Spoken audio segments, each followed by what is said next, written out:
जरा सोचिए, एक गांव की चौपाल जहां सिर्फ मर्द बैठे हैं। बीच में घुटनों पर बैठी है एक औरत, हाथ जोड़कर, आंखों में आंसू लेकर बार बार कह रही है, मुझे छोड़ दो, मुझे जाने दो। लेकिन चौपाल के ये लोग बार बार वही सवाल पूछते हैं, क्या तुमने अपने पति को मारा है? क्या तुम्हारा प्रेमी भी साथ था? औरत पहले इनकार करती है, फिर सिसकियों के बीच सच कबूल कर लेती है। ये कोई फिल्म का सीन नहीं, बल्कि असलियत है मध्य प्रदेश के गुना जिले की। और यही है हमारी आज की सच्ची घटना, वासना का अंधा जुनून में। गुना जिले का एक गांव लगता है बररी। यहां रहते थे कैलाश और उनकी पत्नी शंपो देवी। दोनों के दो छोटे छोटे बच्चे भी थे। बाहर से देखने पर यह परिवार साधारण सा, खुशहाल सा लगता था, लेकिन अंदर ही अंदर इसमें तूफान छुपा था। एक दिन अचानक खबर आती है, कैलाश की संदिग्ध मौत हो जाती है। गांव वाले इकट्ठा होते हैं। कोई कहता है पोस्टमार्टम होना चाहिए, लेकिन पत्नी रोने धोने लगती है।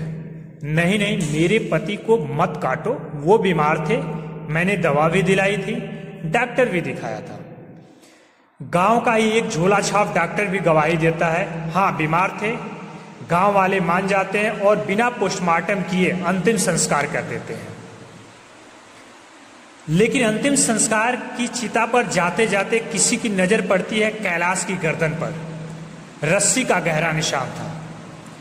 गांव वाले चौंक उठते हैं। बीमार था तो ये रस्सी का निशान कहां से आया? ये तो हत्या लगती है। अब सबकी नजरें सीधी पत्नी शंपो देवी पर टिक जाती हैं। धीरे धीरे शक बदलता है इल्जाम में। पोस्टमार्टम तो हो नहीं पाया। अब गांव की पंचायत बैठाई जाती है, लेकिन पंचायत में एक भी औरत नहीं, सिर्फ मर्द और बीच में घुटनों पर बैठी अकेली शंपो देवी। पंचायत के लोग बारी बारी से सवाल दागते हैं, क्या तुमने अपने पति को मारा है? क्यों मारा? क्या तुम्हारा आशिक प्रदीप भी इसमें शामिल था? औरत पहले इनकार करती है, कहती है नहीं, मैंने कुछ नहीं किया। लेकिन पंचायत दबाव बनाती है, कभी गालियां, कभी हाथापाई, कभी दुपट्टा खींचना। 10 से अधिक लोग वीडियो बना रहे थे, 50 से अधिक लोग तमाशा देख रहे थे इस सारी चीज को। मतलब एक भरी महफिल में सिर्फ एक औरत, जो अभी गुनहगार साबित भी नहीं हुई थी, उसको बैठा के इस तरह का अंजाम किया जा रहा था गुना जिले में।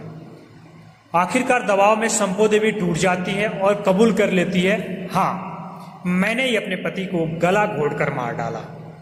लेकिन पंचायत यही नहीं रुकती। मोबाइल चेक किया जाता है। पता चलता है प्रदीप नाम का युवक उससे घंटों घंटों बातें करता है। गांव वाले कहते हैं प्रदीप भी शामिल है। प्रदीप को भी बुलाया जाता है चौपाल में, लेकिन प्रदीप साफ कर देता है, मैं नहीं था वहां, मैं नहीं जानता कि हाँ क्या इससे संबंध है, लेकिन मैं नहीं जानता कि उसमें क्या हुआ था। फिर भी पंचायत तालिबानी अंदाज में तमाशा बनाती रहती है। उसी में किसी ने पुलिस को सूचना दे दी। गांव वाले आखिरकार शंपो देवी को पुलिस के हवाले कर देते हैं, और यहीं पर कहानी में आता है ट्विस्ट। पुलिस पूछताछ में शंपो देवी एक बिल्कुल अलग कहानी सुनाती है। कहती है कि मेरे पति कई दिन से बीमार थे, फिर भी मुझे मजबूर करते थे कि उनके साथ शारीरिक संबंध बनाऊं। मैं मना करती थी, कहती थी कि मैं बीमार हो जाऊंगी, लेकिन उन्होंने मेरी पिटाई शुरू कर दी। इतना मारा कि मेरे होंठ फट गए, खून बहने लगे। मैंने मजबूरी में रस्सी उठाई और गला घोंट दिया।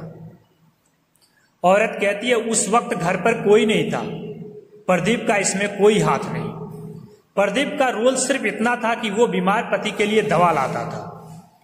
अब सोचिए, अगर पंचायत के दबाव में किसी को गलत तरीके से सजा दे दी जाती तो क्या पंचायत अदालत है? क्या पंचायत को हक है कि किसी औरत की इज्जत तार तार करे? क्या पुलिस से पहले पंचायत सच खोज सकती है?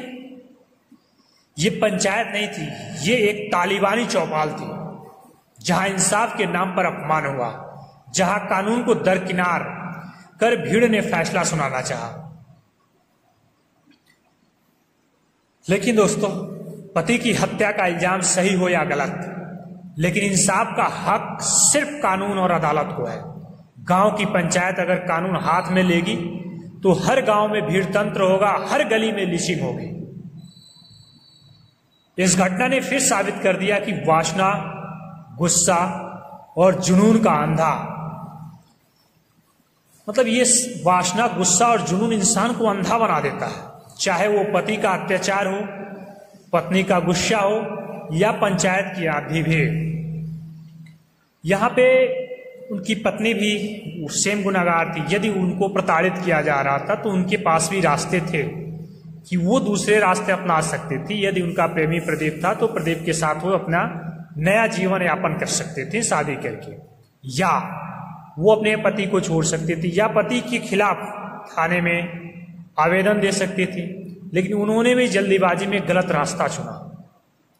और उनके पति का तो क्या कहना जब वो है ही नहीं, तो ये होता है। और कहीं ना कहीं इसमें पुरुष प्रधान, जितने वहां पे पुरुष थे, जो यातना दी गई महिला को जिस प्रकार से की गई, जहां पे कोई भी महिला उसके साथ नहीं थी, और 50 से 60 लोगों की पंचायत, उस पंचायत को निरस्त करने के लिए भी कानून को आगे आना चाहिए। और उसमें जितने लोग शामिल हैं सबको पकड़ के, एक एक लोग को पकड़ के पूछताछ करें कि आगे से उनको भी डर बन जाए कि किसी भी भीड़ लगा के किसी को अपना पंचायत के अधिकार का दुरुपयोग ना करें। सिर्फ और सिर्फ कानून, अदालत ही इसकी फैसला करे। तो दोस्तों, ये थी आज की सच्ची घटना, तालिबानी पंचायत और पत्नी का काला राज। आपको क्या लगता है, संपो देवी को जो उन्होंने गुनाह किया वो माफ किया जा सकता है या नहीं? क्या पंचायत का रूल सही था या गलत? अपना विचार कमेंट में जरूर बताएं। और हाँ, चैनल को लाइक करें, शेयर और सब्सक्राइब करना मत भूलिए, क्योंकि आपके माध्यम से अदर लोगों के पास जाएगा, जो लोग इस घटना से सबक लेंगे। और कुछ, मेरा जो तात्पर्य है कि कहीं ना कहीं इसको सुन के कुछ घटनाएं तो रुक जाएं, वही मेरी सफलता होगी। फिर मिलते हैं एक सच्ची घटना के साथ। जय हिंद, जय भारत।